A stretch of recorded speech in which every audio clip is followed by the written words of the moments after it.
What we got here is an old John Deere 214 garden tractor with a rototiller on the back. Now this John Deere 214, as you can tell by the decals there, it's an older one. Doesn't have the stripes in the decals, and it's got the old Kohler K series 14 horse engine under there. And this one has the electric lift on it, which makes picking that rototiller up and putting it back down very easy compared to the old hand lift. Not that it was that bad with the hand lift, because you have the spring here on the tiller to make it easier to lift, but we'll get into the tiller part later. The 200 series from John Deere, they were pretty similar to the 100 series, like the 110s, the 112s. They were gear drive tractors, belt driven, used the same transmissions and a lot of the same components actually. Mower decks were interchangeable between the 100 series and the 200 series. Good, reliable, heavy, strong tractors back in the day. You would see these things all over the place. They slowly got replaced more and more through the years just because of the cost of maintenance and the fact that hydrostats were just easier to use than the gear drives. You know, you go to change directions or change speeds, you're not grinding gears and having to stop and everything like that. Right, on this side of the tractor, here we got our Pto Clutch. This runs your mower deck or any of your powered attachments. There'll be a belt coming off of here going down to your mower deck, out the front for a snow blower, and as you can see here, a belt going back here for the rototiller we got on the back.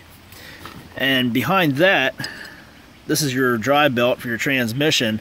This comes directly off the crankshaft. There's a pulley in behind the electric Pto clutch here, and this is what they call the primary drive belt, because this one comes from the engine and goes back to a variator, which is right about in here, and then from the variator there's another belt that actually goes from the variator back to the transmission. That would be your secondary drive belt.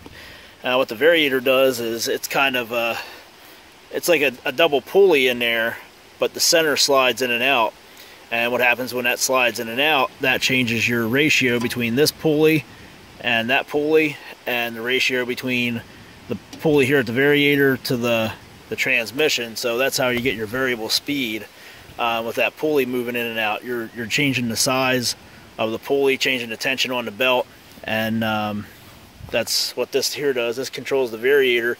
When you move this forward or backwards, it allows that center section of the variator to move in and out, and that gives you your different speeds.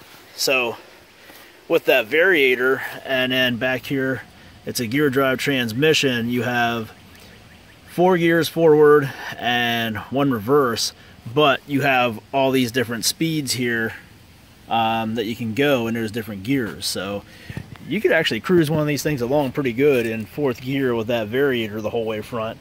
They would scoot along pretty good. I don't know what the exact miles per hour was, but I want to say it's up there around 7 or 8 miles an hour. They would really go. So now here on the dash, normally if you had one with the manual Pto clutch, you would have the big lever here that you'd flip up around and turn the mower deck on. Because this one's electric, it has the Pto switch right here. And over here's your throttle, choke, and this one has the headlights, of course, so there's your headlight switch. Pretty basic dashboard there. Pretty empty too compared to most newer ones. Got the amp meter there for your battery, your charging system.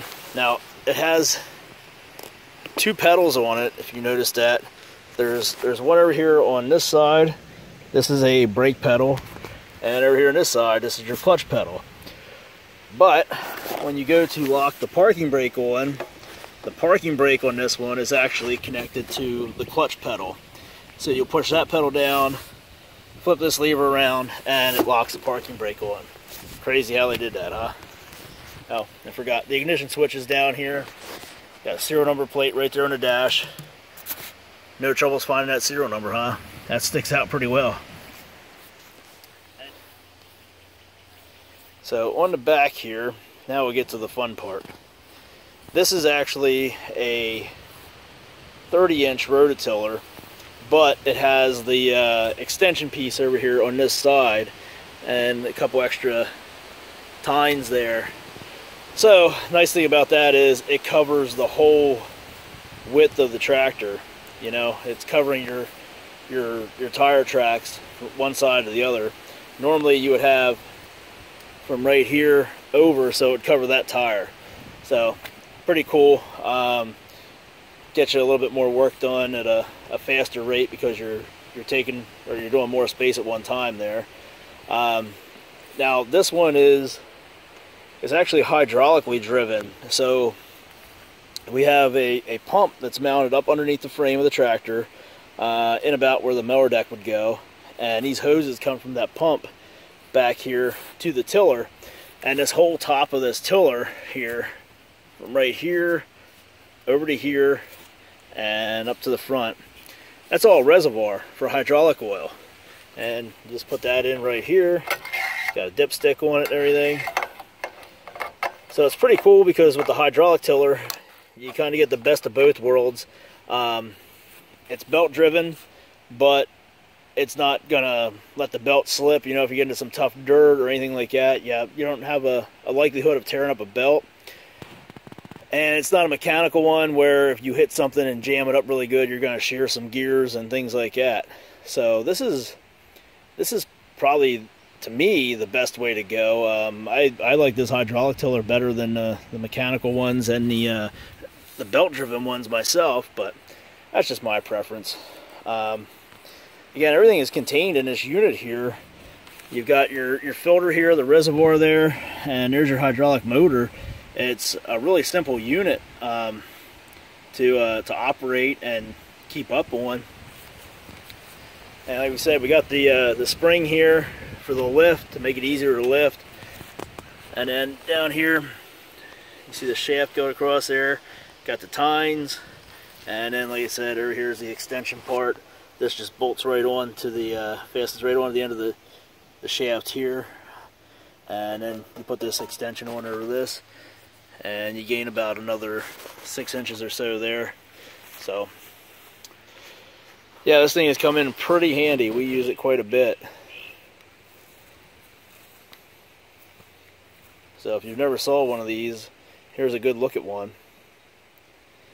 Now I'll show you up here. If we go in under the tiller here, you can see what I'm talking about, where that pulley right there is the pulley for the hydraulic pump that powers that tiller, and right there's the pump. Very, very simple design, very basic, and the belt just runs up here to the mule drive pulleys for the Pto Clutch. So pretty easy to take on and off. This frame right here, this is part of the tiller attachment. So this frame has the pump and everything on it, just clips in here where your mower deck would go, and then goes to the back. Everything just clips up there to the hitch plate, or the back of the transmission plate there, and that's it. You're up and running. You know, you can literally have this stuff all laying down on the ground, back the tractor up over it, and then just lift it up, fasten it in there, and hook up your belt, and you're good to go. Now underneath the hood here, we mentioned about how this has the electric lift on it. So this arm here raises everything electronically, whether it's the mower deck or this big rototiller on the back here, or if you had a snowblower on the front. So you got the solenoids here for your electric lift, which takes up some room. They also had the option of just the manual lift, of course, on this, and a few of them you could find now and then with hydraulic lift on them. Pretty similar to this lever here, but in here we have a little reservoir, usually a round metal canister that you would have your oil for your lift in, and there'd be a belt running down here to power that off of the engine.